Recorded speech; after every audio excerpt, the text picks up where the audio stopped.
கடலூர் மாவட்டம் குறிஞ்சிப்பாடி வடக்குத்து ஊராட்சியில் குடிநீர், சுடுகாடு உள்ளிட்ட அடிப்படை வசதிகளை உடனடியாக செய்து தரக்கோரி இந்திய ஜனநாயக வாலிபர் சங்கம் சார்பில் காலி குடங்களுடன் மாபெரும் கண்டன ஆர்ப்பாட்டம். NLC சுரங்கப்பாதை காரணமாக குடிநீரில் கந்தகம் கலந்திருப்பதாக குற்றச்சாட்டு. நடவடிக்கை எடுக்காவிட்டால் அடுத்த கட்ட போராட்டம் நடைபெறும் என எச்சரிக்கை விடுத்துள்ளனர். செய்தியாளர் தனுஷ்.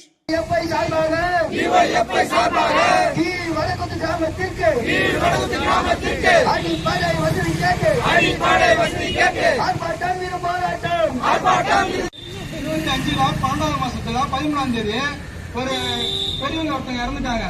இறந்ததுனால நாங்க என்ன பண்ணிட்டோம், சரி எங்க சொல்லுங்க வேலை திட்டத்திற்கு இன்றைக்கு இருக்கிற ஆட்சியாளர்கள் இருக்கிறாங்க அப்படிங்கறத நாம பார்க்க வேண்டியது இருக்கு. நாங்க ஜனநாயக முறையில இந்த போராட்டத்தை நடத்திக்கிட்டு இருக்கிறோம். இந்த போராட்டத்தை திருப்பி இந்த ரோட்ல உட்கார்றதுக்கு 2 நிமிஷம் எங்க வழங்க வடக்குத்து கிராமம் சாதாரண ஏழைகளின் அப்பர்களுக்கு வருத்தப்பட்டு பேசினாங்க. பலருக்கு முடி கொட்டி போச்சு. அப்படிப்பட்ட அநியாயமான அப்படிப்பட்ட எங்களுடைய நியாயமான கோரிக்கைகளை ஏற்று அரசு அதிகாரிகளும் மாவட்ட நிர்வாகமும் குறிஞ்சிப்பாடி ஒன்றிய நிர்வாகமும் அடிப்படை வசதிகளை செய்து தரக்கோரி குறிஞ்சிப்பாடி ஒன்றிய அலுவலகம் முன்பாக இந்த கண்டன ஆர்ப்பாட்டம் நடந்து கொண்டிருக்கிறது. அதாவது மனிதனுக்கு அடிப்படையான தேவை 3 இருக்கு. அதாவது உணவு, உண்ண உணவு, இருக்க இருப்பிடம், உடுக்க துணி. இந்த 3 தான் மனிதனுடைய அடிப்படை தேவை. இந்த நாகரிக உலகத்துல இந்த 3 முக்கியம். ஆனா அடிப்படை வசதிகளை செய்து தரக்கோரி குறிஞ்சிப்பாடி ஒன்றிய அலுவலகம் முன்பாக இந்த கண்டன ஆர்ப்பாட்டம் நடந்து கொண்டிருக்கிறது. அதாவது மனிதனுக்கு அடிப்படையான தேவை 3 இருக்கு. அதாவது உணவு,